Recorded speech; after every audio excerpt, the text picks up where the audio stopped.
हकीम इकबाल मरहूम मेरा शागिर्द भी है, मुझसे उसने तालीम हासिल की और वो अक्सर अपने वीलॉग में यही कहता है कि मियाँ साहब जो हैं वो मेरे बाप की जगह। अल्हम्दुलिल्लाह वो मेरा शागिर्द है। हकीम शहबाज साहब के जो तशख़ीस है वो मैंने आज ख़ुद अपनी आँखों से बिल्कुल हकीकत और 100% पाया। ये मैं इसे तस्लीम करता हूँ। ये बलूचिस्तान से, सिंध से, केपी से, कराची से जितने भी ये मरीज़ आए हैं मैंने खुद देखा है। जो उन्होंने ऐसे हाथ सिर्फ 2-3 सेकंड में हाथ देखकर बताया है, उन लोगों ने वही तस्लीम किया और जब मैंने भी उनकी नब्ज़ देखी तो वही चीज़ थी। मैं इनसे 100% नहीं 110% मुत्तफ़िक हूँ। मैंने इनका फार्माकोपिया वो भी देखा है और मैं नौजवान हकीमों से यही अपील करूँगा कि वो भी सीखें। मैं शहबाज साहब को अपनी तवक्को से ज़्यादा काबिल पाया, अच्छा पाया।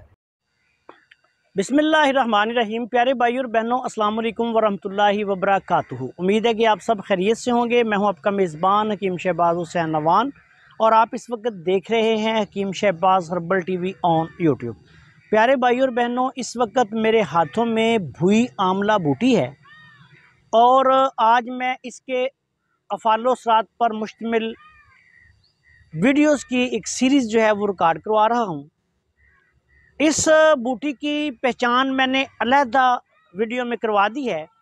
ये एक दरमियाने दर्जे का इसका पौधा है और इस पे अल्लाह के फजल से ये देखें काफ़ी मकदार में आंवला भी लगा हुआ है और ये बिल्कुल आंवले की तरह, जिस तरह बड़ा आंवला होता है उसी तरह इस पे भी बिल्कुल छोटा सा आंवला लगता है और उसी तरह लगता है।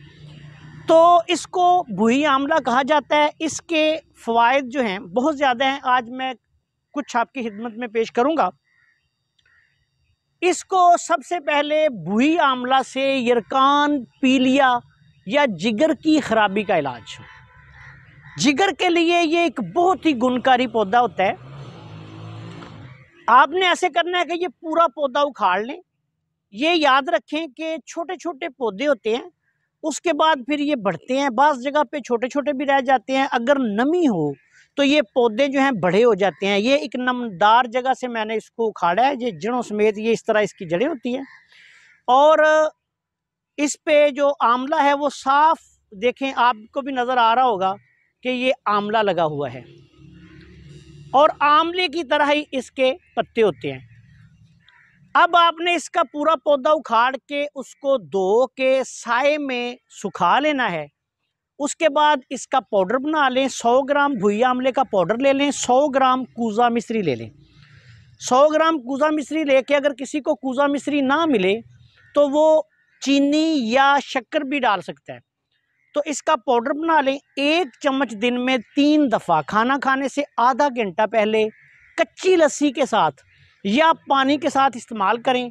गर्म चीज़ें बंद कर दें। इंशाअल्लाह ताला 1 हफ्ते में यरकान ख़त्म हो जाएगा और जिगर की कारकर्दगी दुरुस्त हो जाएगी। इलाज के दौरान गर्म चीज़ें आपने इस्तेमाल नहीं करनी, देसी घी वगैरह चिकनाइयाँ इस्तेमाल नहीं करनी, सब्ज़ियाँ उबली हुई ज़्यादा इस्तेमाल करनी है और 2 हफ्ते तक आप ये दवाई इस्तेमाल कर सकते हैं। अगर किसी को बहुत ज़्यादा मसला हो तो वो 3 हफ्ते भी इस्तेमाल कर सकता है, कोई इसका हर्ज नहीं। इस बूटी का मिजाज गर्म तर होता है और अल्लाह के फजलो करम से ये अमराज़े जिगर के लिए बहुत आला पाए की दवा है। आपसे गुजारिश है कि अगर आपने अभी तक हमारे चैनल को सब्सक्राइब नहीं किया तो चैनल को सब्सक्राइब कर लें और हमारी इन वीडियोज़ को अपने दूसरे दोस्तों के साथ शेयर भी कर दिया करें ताकि वो भी इनसे फ़ायदा उठाएँ। अस्सलाम वालेकुम वरहमतुल्लाहि वबरकातुहू।